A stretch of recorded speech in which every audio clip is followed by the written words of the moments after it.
Health is well placed as number 3 on the list of Sustainable Development Goals, and the declaration emphasizes that to achieve the overall health goal, countries must achieve universal health coverage and access to quality health care. It is therefore hoped that the National Health Insurance Scheme Bill, if passed into law, would act as a catalyst to achieving the universal health coverage.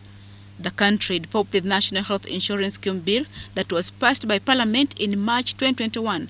Unfortunately, it was not assented to by the President, allegedly on grounds that some issues had not been reconciled, including the concern by employers that contributing for workers would increase their operational costs. During the 6th National Community Health Financing Conference, organized by Save for Health Uganda, the Director Curative Services at the Ministry of Health, Dr. Charles Oraro, maintained that consultations with key stakeholders to seal gaps in the proposed National Health Insurance Scheme Bill are complete. The return of the bill back to the ministry has enabled us to be able to consult.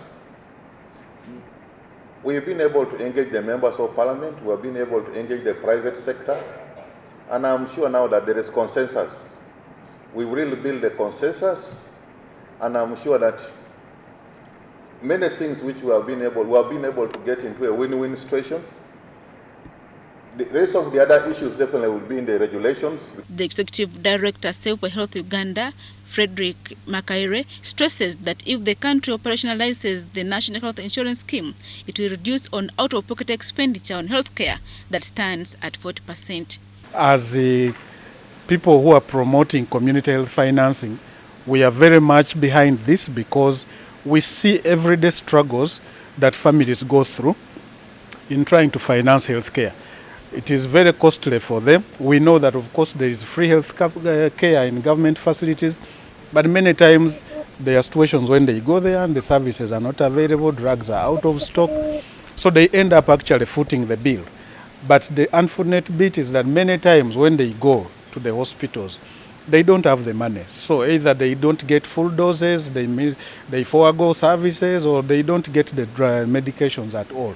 Opposition members of parliament are in consensus that the country needs a national health insurance scheme, but emphasizes that supporting local manufacturing of medicines will make healthcare more affordable. Had we been manufacturing some of these things, so you will find that a good amount of this money that we are putting together will go in procuring medicine, but at a higher cost. So shall we have some of those other things catered for in the law that maybe we should start getting into these other areas? So those discussions we shall have, of course. When we are discussing, we are not alone. Uganda is the only country in the East African region without a national health insurance scheme. Adiana Kote, UBC.